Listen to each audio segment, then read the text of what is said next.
Present generation హీరోల్లో నటన భాష మీద కమాండ్ ఉన్న అతి కొద్ది మందిలో man of masses young tiger junior NTR ఒకరు. పర్ఫార్మెన్స్ విషయంలో ఆయనకు పేరు పెట్టడానికి లేదు. సరైన క్యారెక్టర్ పడితే విజృంభిస్తారు. సిల్వర్ స్క్రీన్ మీద నట విశ్వరూపం చూపిస్తారు. ఆ విశ్వరూపానికి చిన్నపాటి ఉదాహరణ అన్నట్లుగా ఉంది ట్రైలర్. ఇక దేవర మూవీ గురించి అలాగే ట్రైలర్ గురించి ప్రత్యేకంగా చెప్పాల్సిన పనే లేదు. విడుదలైన కొద్ది క్షణాల్లోనే యూట్యూబ్ టాప్ ట్రెండింగ్ వరలో దూసుకెళ్ళిపోతూ ఉంది ఈ యొక్క ట్రైలర్. ఒక ముక్కలో చెప్పాలంటే రోమాంచితం. దేవర ట్రైలర్ చూస్తే అభిమానులకు గూస్ బంప్ రావడం గ్యారంటీ.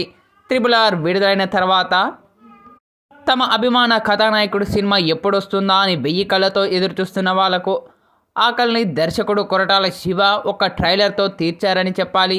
ట్రైలర్లో ఇంతే చూపించారంటే ఇంకా సినిమాలో ఇంకెంత ఉంటుందో అని ఊహించుకోండి. ఈ సముద్రం చేపల్ని కంటే కత్తుల్ని నెత్తుర్ని ఎక్కువ చూసింది. అందుకే ఏమో దీన్ని ఎర్ర సముద్రం అంటారు. దేవర గ్లిమ్స్లో ఎన్టీఆర్ చెప్పిన మాట, ఆ నెత్తురి వేట ఎన్టీఆర్ కత్తి వేట ఎలా ఉంటుందో చూపించారు కొరటాల శివ. మరీ ముఖ్యంగా 3 నిమిషాల దృశ్యాల్లో యాక్షన్ సన్నివేశాలు హైలైట్ అయ్యాయి. దేవరగా ఎన్టీఆర్ చేసే యాక్షన్ అదిరింది. దేవర గురించి ప్రకాష్ రాజ్ చెప్పే డైలాగులు బాగున్నాయి. సంభాషణలో కొరటాల శివ మార్కు కనిపించింది. ట్రైలర్ చివరిలో షార్క్ మీద ఎన్టీఆర్ చేసి సవారీ హైలైట్ అయ్యింది. ఇక తాజాగా విడుదలైన ఈ యొక్క ట్రైలర్ మాత్రం నెటింట్లో వైరల్గా మారుతూ ఉంది. ట్రైలర్ చూసిన ప్రతి ఒక్కరు కూడా తమదైన శైలిలో ప్రశంసలు కురిపిస్తూ ఉన్నారు చిత్రబృందంపై.